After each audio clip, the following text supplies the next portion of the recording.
दुआ साहब, इजराइल और ईरान के बीच जंग छिड़ी हुई है और जान माल की बड़े पैमाने पर हानि हो रही है, बम गिराए जा रहे हैं ड्रोन से। तबाही को लेकर क्या कहना है आपको? बिल्कुल सही कह रहे हैं जर्नलिस्ट महोदय।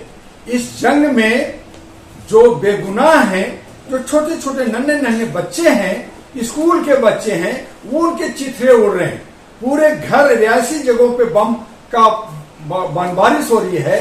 पहले इजराइल ने ईरान को बर्बाद किया कई देश जगहों में, उनके सैनिक के जो प्रधान थे, हेड थे, उसको खत्म कर दिया। अब ईरान ने जो है अटैक किया, तो वो जो सोच रहे थे कि उनका जो है आयरन जो एरिया है, उनका जो बंकर है, वो कोई नहीं तोड़ सकता। ईरान ने तोड़ा और ऐसे ऐसे अब रॉकेट आ रहे हैं कि जब सीधे जाता था तो उसको रोक दिया जाता था, उसको जो है डिस्ट्रॉय कर दिया जाता था। अब आड़े तिरछे घूमते हुए जो है जलेबी की तरह रॉकेट चल रहे हैं। लोग समझ नहीं रहे हैं कि ऊपर जा रहा है, नीचे जा रहा है, पीछे जा रहा है, आगे जा रहा है, और इस तरह से पूरा बर्बादी हो रहा है। इजराइल कमोबेश 70% बर्बाद हो चुका है, फिर भी हेकड़ी खत्म नहीं हो रहा। और उसके पीछे अमेरिका जो अपना चाल चल रहा है, अपना जो नीति चल रहा है, उससे तीसरे विश्व युद्ध की तरफ विश्व को धकेल रहा है। और अगर चाइना, रशिया और नॉर्थ कोरिया और सऊदी अगर एक हो गया तो भारत और पाकिस्तान क्या किस खेत की मूली है, उनको साथ देना होगा। और ऐसी सूरत में पूरे विश्व में हाहाकार मच जाएगा। जो जापान के अंदर निगोसीमा और नागासाकी पे जो वहां पे बम बारिश हुआ था, आज अमेरिका से लोग इसलिए डर रहे हैं कि वो एटम बम अगर छोड़ देगा तो कई देश बर्बाद हो जाएगा। हकीकत है कि उसकी गीदड़ भपकी है, वो जो है हथियार का सौदागर है, वो आतंक का सौदागर है। और इस तरह से वो जो आज जो हुड़की दे रहा है, ये ईरान ने सही किया है, उसकी औकात दिखा दिया है। फिलीपीन को उसने बर्बाद किया, गाजा को उसने बर्बाद किया, उसने सीरिया को बर्बाद किया, तुर्की को बर्बाद किया, जॉर्डन को बर्बाद किया। लेकिन उसके बाद भी 59 मुस्लिम कंट्री खामोश बैठा है कि मैं सब्र करता हूं, अल्लाह है, अल्लाह जो है इसका बदला लेगा। लेकिन कब तक खामोश रहेंगे? इसलिए इजराइल को अगर ईरान ने मुंह तोड़ जवाब दिया है तो सही किया है, और यही एक रास्ता है शांति का। और उसमें अमेरिका को खामोश होना पड़ेगा और इजराइल के सामने घुटना टेकना पड़ेगा, तब ये लड़ाई खत्म होगी। और अगर नहीं टेका, जिद पे रहा, तो थर्ड वर्ल्ड वार आपको चंद दिनों में देखने को मिलेगा। करीब 5 दर्जन देश है मुस्लिमों के, ऐसा कहा जाता है, इस्लामिक कंट्री, वो कहीं खुलकर के सामने क्यों नहीं आ रही है इजराइल के? मेरे भाई सब्र किया, यही अमेरिका इराक को खत्म किया। सद्दाम हुसैन जो पावरफुल था उसको खत्म किया, उसको बंकर में मार दिया। उसी अमेरिका ने पाकिस्तान में आकर के अपने ही पाले हुए आतंकवादी को, ओसामा बिन लादेन को मारा।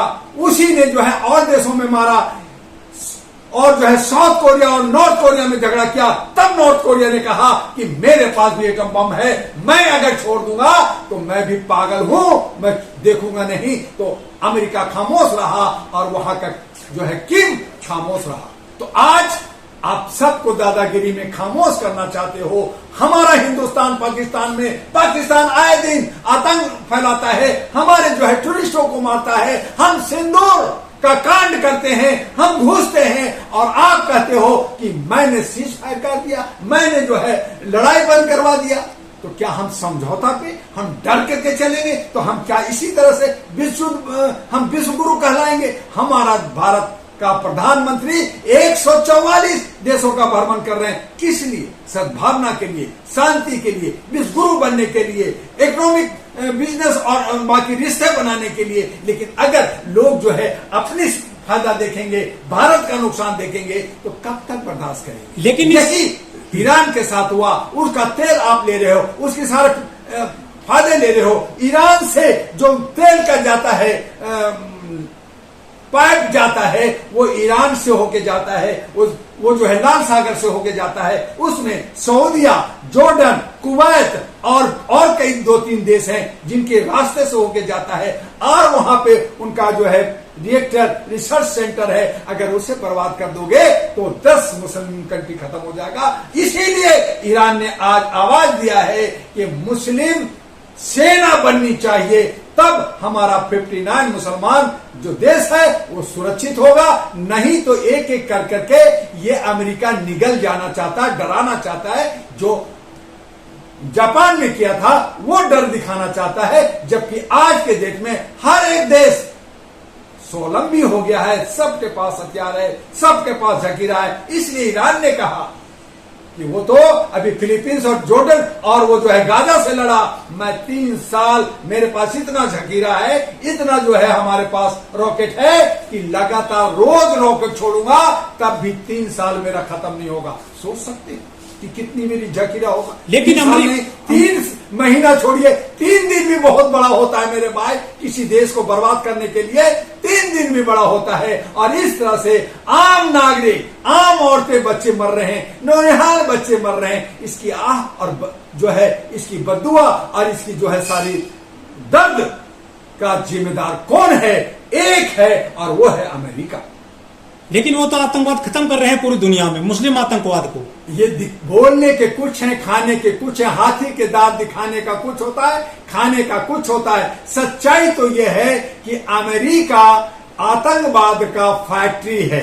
वहां से ही आतंक पैदा होता है, वहां से ही फंडिंग होता है और पूरे विश्व पे वो राज आतंक के द्वारा करना चाहता है। लेकिन उन्होंने ओसामा को मारा, उन्होंने ओबामा को मार दिया, अब इसकी बारी है खामने की। ये अपना हथियार बेचती। आपने सद्दाम को क्यों मारा? आपने उस पर ब्लेम लगाया कि इसे केमिकल बम बना दिया। कहां मिला था? मार दिया, इराक को बर्बाद कर दिया। कहां मिला केमिकल बम? नहीं मिला। तो आप ब्लेम कर दोगे, जैसे आज हमारे नेताओं पे भी कर देते हैं, चंद्रशेखर पे कहते हैं कि रेप कर दिया, और भी कर देते हैं। तो ऐसे ही ब्लेम लगा के आप उसको मार दोगे तो फिर कानून कहां गया, फिर न्यायालय कहां गया, ये सुप्रीम कोर्ट कहां गया, इंटरनेशनल कोर्ट कहां गया? यानी सब बिके हुए हैं, सब जो है डरे हुए हैं कि दादागिरी चलेगा। तो ये ट्रंप की जो ईगो, जो हमारे दिल्ली के केजरीवाल जब ईगो पाले तो सरकार चली गई, ट्रंप ने ईगो जो पाला है वो बर्बाद होगा और वहां पे ट्रंप का इतिहास दागदार बनेगा। और ट्रंप 30वीं बार जो सोच रहा है वो कभी नहीं आया। लेकिन ना रूस आ रहे हैं ईरान के साथ, रशिया ने, पुतिन ने कह दिया कि अगर आपने उनके रिएक्टर और कुछ पे किया, शांति सद्भाव नहीं हुआ, तो मैं मजबूर होकर के ईरान के साथ युद्ध पे कूदूंगा। अभी सभी देख रहे हैं, ताक रहे हैं कि अमेरिका का रिएक्शन क्या होता है। अमेरिका अभी धमकी दे रहा कि तेहरान से लोगों को बाहर कर दो। सब लोग भागने लगे, सब देश के लोग, सारे स्टूडेंट वहां से तेहरान खाली कर दिए हैं और कह रहे हैं कि मैं उसको बर्बाद कर दूंगा, जैसे नागासाकी और हिरोशिमा को बर्बाद किया है, मैं तेहरान को खत्म कर दूंगा। तो सब देख रहे हैं। जिस दिन अमेरिका जो कह रहा है वो अगर कर दिया तो उस दिन पूरे वर्ल्ड के लिए काला दिवस होगा। उसी दिन तीसरा विश्व युद्ध चारों तरफ फैल चुका होगा। आपको कहने की जरूरत नहीं है, शुरुआत नहीं बल्कि अंत हो जाए। लेकिन मोदी जी तो गले मिल रहे हैं ट्रंप के। मोदी जी है तो मुमकिन है, हमारे देश के प्रधानमंत्री आदरणीय सम्माननीय है, वो एक अंतर्राष्ट्रीय पॉलिसी के तहत वो एक जहर को भी पीना चाहते हैं। वो देख रहे हैं कि अगर मैं अमेरिका को साथ नहीं दिया, उनका अपना पॉलिसी है। हमारे देश के अंदर बड़े दिग्गज, बहुत अच्छे अच्छे पढ़े लिखे लोग हैं, उनको सलाह देने वाले लोग हैं। लेकिन मेरी जो अपनी सोच है उसमें यही है कि वो देख रहे हैं कि अगर मैं अमेरिका के साथ नहीं रहूंगा, अमेरिका को हाँ में हाँ नहीं मिलाऊंगा, तो वो पाकिस्तान को साथ देगा, पाकिस्तान को मजबूत कर देगा और वो हमारे लिए नुकसान होगा। इसलिए वो मजबूरी बस कहें या डर के कहें या दादागिरी में कहें, भारत सरकार अमेरिका के साथ आज खड़ा है, क्योंकि इसका दुश्मन इंडिया का, भारत का दुश्मन पाकिस्तान है, हमारा पड़ोसी चाइना भी है। अगर अमेरिका को साथ नहीं देंगे तो चाइना हमारे ऊपर हावी हो सकता है, जबकि चाइना से दोस्ती करना अच्छी बात नहीं है। चाइना से दोस्ती भारत की हुई, लेकिन उसने हिंदी भाई चाइनीज का नारा लगा, लेकिन उसने हमारे पीठ पे छुरा भोपा, हमारे बहुत सारे जमीन कब्जा कर रखा है। इसलिए भारत सरकार का मजबूरी है कि वो अमेरिका के साथ खड़ा है, जबकि भारत का तमाम नागरिक ईरान के साथ खड़ा है।